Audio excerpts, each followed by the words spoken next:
Hi, I'm Jenny Sanchez. Welcome to Sullivan 180 Presents Take 5. Our guest today is Thomas Bosket from Cornell Cooperative Extension, Sullivan County. Welcome, Tom, and thanks for joining me. Thank you, Jenny. Thanks for having me. Can you please introduce yourself and give a brief introduction of your role and your organization? Sure. My name is Thomas Bosket. I would say that I'm primarily a drawer. I spend my life drawing, and for the sake of more of enhancing human behaviors, kind of strengthening our internal behaviors and foundations. And then for my organization, I am the program manager for SALT, which is Sullivan Allies Leading Together. And it's a coalition, a community coalition of about 54 members that meet monthly. And I oversee the drug-free community grant. So I'm the coordinator of that, which means a lot of people make the grant happen, but I actually coordinate the people and the things that get involved. And can you tell us a bit more about the Drug-Free Communities Grant and what you're currently working on? I'll just read a little paragraph just so I get the words down. We are preventing youth substance use with the guidance of CADCA, which is the Community Anti-Drug Coalitions of America, of which there are over 5,000 in the United States, and we are one now in Sullivan County, which is kind of fun. And SALT is following an evidence-based model to affect the risk and protective factors identified by data collection in our community. We are one of 40 such similar coalitions in the Hudson River Valley and Upper Delaware River Basin region. And just to back up a little on that, the risk and protective factors are what protects a kid or an adult and makes life move in the direction you'd like it to move in generally. And the risk factors are things that just kind of can wear you down, like stress or homelessness or a lack of food or safety, something like that. And so we work to enhance the ones that lift people up, and any community member can engage in that. In fact, most people do all the time. It's just that we wouldn't have the problems we have in our county if there weren't other factors at play. And an example I can give is recently, we were doing some work and somebody in a meeting was talking about family values and just what that meant. And it's come to mean like a traditional family, but to them it meant just love and kindness and bonding and community, and like a very broad sense of what a community and what a family means.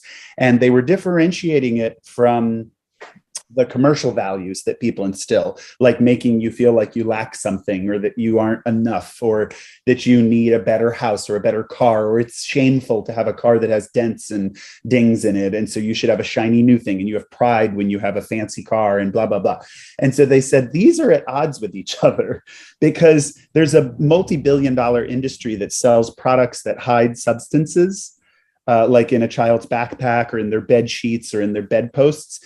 And they were saying, this is against my family. Like, this is not a value that I like. Why do they have to hide it? Like, if somebody chooses to use, that's very different than someone being conned into using and then having to hide it from somebody that loves them, that cares about them. And so it's just interesting to me that became evident all of a sudden, that a family value is very different than a commercial value.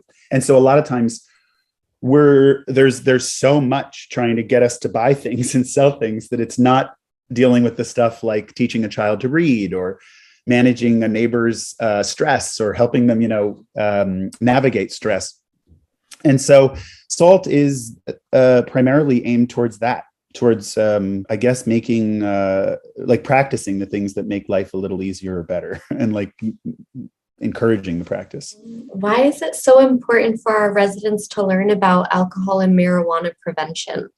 The easy answer is what a student said recently was because we have enormous problems with alcohol and marijuana. Because if they weren't problems in our community causing people to have a more difficult life, we wouldn't be working on resolving them. They would be resolved, and we wouldn't even have to talk about them. But like a kid said to me recently, we have a campaign coming up that a 16-year-old designed that says, why aren't we taking alcohol use more seriously? And then it says above and below, 3 million people died of COVID last year globally, and 3 million people died from alcohol-related causes last year globally. And she said, why aren't we taking it more seriously? Because her dad had struggled with alcohol. So she said, I just wish we talked more. Like, I wished I knew more along those lines so that I could have talked to him. And my dad also suffered from alcoholism. And I never knew how to talk to him. And until she said that, I, as a 50-something-year-old man at that time, when she said it, I said, I didn't even know how to do this, So we just want to increase the conversation and get the perceptions kind of aligned with what's true within research and understanding as a community. So instead of just presuming something, which a lot of people presume things about stuff just because you hear it, but if we share information with each other and share our stories with each other of what has happened, we have a better chance of getting the right information so we can make the right decision. So they call it righteous information. It's just information that's like, it's strong, and you can lean on it a little bit and feel like, yeah, I ended up here in my life because I wanted to be here, and not because I ended up here and I'm like, how did I end up here? Like, this is a whack in the head. So the more information we supply residents about alcohol and marijuana and other substances, but if we have the information, then we can make the best decisions. And how can people stay up to date with SALT and the work you're doing with drug-free communities?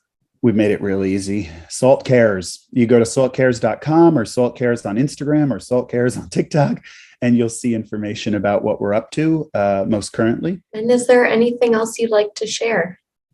It kind of relates to number 4 of how to stay up to date. But on the third Wednesday of the month at 9 a.m., we all meet and you hear all the members talking about what they're doing. And in the beginning, I always felt stressed about it because I didn't know what I was doing there or what my role was. But then over time, it's become kind of lovely to be bathed in what's happening in the county. And that just gets me excited about stuff. And in my family says, like, why do you do all this volunteer stuff? And I said, I don't know why you don't. Like, I just actually find it's just it makes my life easier, I guess, because like on a Thursday night, if there's something that's going on that's fun, I can engage in it. And if it's not fun to me, then I don't engage in it. But at least I know it's going on now. And so I can get involved a bit more and it feels good. The kids recently were drawing with me and some kids were like, can we start a drawing club?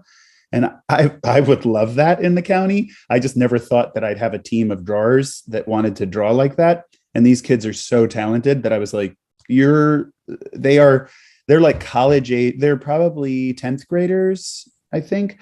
And they had college. I taught at a University of Art and Design for 25 years. And they're at the level of college students and they're high schoolers and they don't have a lot of, people doing that around here. So they don't know that they could go into that career or, be designing games or graphic design works or whatever. So anyways, I guess that's what I would share.